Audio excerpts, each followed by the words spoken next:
Hello everyone. Few, a few और the few आपने words बहुत देखे होंगे, बट क्या आपको इनके यूजेस का पता है कि इंग्लिश ग्रामर में इनका यूज़ कहाँ पर होता है? तो चलिए आज की वीडियो में हम इसी पे बात करने वाले हैं कि फ्यू, अ फ्यू और द फ्यू में क्या डिफरेंस होता है और किसका यूज़ कहाँ पर होता है। So let's start the video. सबसे पहले हम देखते हैं फ्यू को, जिसको हिंदी में बोलते हैं, जिसका हिंदी में मतलब है बहुत कम, लगभग नहीं के बराबर। यूज़ होता है इसका नेगेटिव मीनिंग में। चलिए एग्जांपल देखते हैं, आपको अच्छे से समझ आ जाएगा। Few student pass the exam, कुछ स्टूडेंट्स, कुछ छात्र परीक्षा में पास हुए। तो यहाँ पे नेगेटिव मीनिंग निकल रहा है कि कुछ स्टूडेंट, यानी कि ज़्यादा नहीं, कुछ। नेक्स्ट एग्जांपल है हमारा, few people know the truth, कुछ लोग सच जानते हैं। तो ये जो है हमारा नेगेटिव मीनिंग में यूज़ होता है।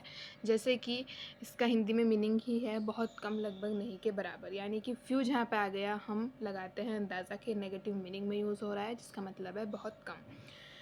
फ्यू का मतलब होता है बहुत कम, लगभग नहीं के बराबर। सो आपको ये बात बहुत अच्छे से याद रखनी है। चलिए नेक्स्ट देखते हैं, अ फ्यू का यूज़ कहाँ पर होता है। अ फ्यू का मतलब होता है हिंदी में कुछ या थोड़े, जो पर्याप्त होते हैं। यूज़ होता है इसका पॉजिटिव मीनिंग में। एग्जांपल देखते हैं, a few students pass the exam.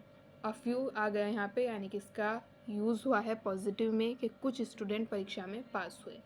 I have a few friends, मेरे पास या मेरे कुछ फ्रेंड्स हैं। तो इसका यूज़ पॉजिटिव मीनिंग में होता है, इसका नेगेटिव मीनिंग नहीं निकलता। नेक्स्ट देखते हैं कि द फ्यू का यूज़ कहाँ पर होता है। द फ्यू का यूज़ होता है विशेष चीज़ों के लिए, स्पेसिफिक चीज़ों के लिए। यूज़ है इसका स्पेसिफिक पीपल और थिंग, यानी कि स्पेसिफिक जो हमारी ख़ास लोग होते हैं, ख़ास चीज़ें होती हैं, उसमें द फ्यू वर्ड का यूज़ होता है। एग्जाम्पल देखते हैं, एग्जाम्पल है हमारा, the few students who work hard pass the exam, कुछ छात्र जिन्होंने मेहनत की वो परीक्षा में पास हुए। तो ये जो जिन्होंने मेहनत की, मेहनत करने वाले छात्र हैं, ये हमारे स्पेशल हो गए, स्पेसिफिक हो गए, यूनिक हो गए अदर स्टूडेंट्स से। तो ये हमारा द फ्यू यहाँ पे यूज़ होगा, क्योंकि इसमें खासियत बताई जा रही है कि जिन बच्चों ने मेहनत की वो एग्ज़ाम में पास हुए। तो यहाँ पे हमारा द फ्यू आएगा। नेक्स्ट एग्जाम्पल है, the few books on the table are mine, ये जो कुछ किताबें टेबल पर रखी हैं मेरी हैं। तो यहाँ पे द लगा के उसे स्पेशल बना दिया कि ये जो बुक्स रखी हैं, ताकि पता चले कि ये मेरी हैं, इसे स्पेशल बना दिया। तो ये हमारा आ गया यहाँ पे द फ्यू लगाया हमने। आई होप सो आप इसे बहुत अच्छे से समझ गए होंगे कि फ्यू, आ फ्यू और द फ्यू का यूज़ कहाँ पर होता है। आई होप सो आप इसे बहुत अच्छे से समझ गए होंगे। चलिए डिफरेंस टेबल देखते हैं, जिससे आपका कोई भी डाउट हो तो वो क्लियर हो जाएगा। एक तरफ वर्ड है, एक तरफ हिंदी है और एक तरफ इसका मीनिंग है। फ्यू यूज़ होता है वहाँ पर जहाँ पर इसका नेगेटिव मीनिंग निकल रहा हो और इसकी हिंदी है पर्याप्त नहीं, यानी कि बहुत कम। नेक्स्ट है अ फ्यू, यानी कि इसका जो हिंदी है वो है पर्याप्त, जो ठीक होता है, पर्याप्त होता है। इसका मीनिंग जो होता है वो पॉजिटिव होता है, नेगेटिव नहीं होता।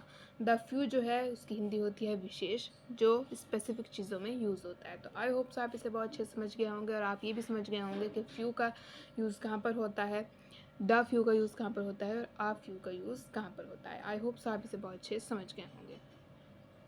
इससे पहले मैंने आपको इंग्लिश ग्रामर के बहुत ही इंपॉर्टेंट टॉपिक्स को कवर कराया है। अगर आपसे कोई भी वीडियो मिस हो गई है तो आप चैनल पर जाकर प्लेलिस्ट देखिए, आपको सभी वीडियोस वहाँ पर मिल जाएंगी।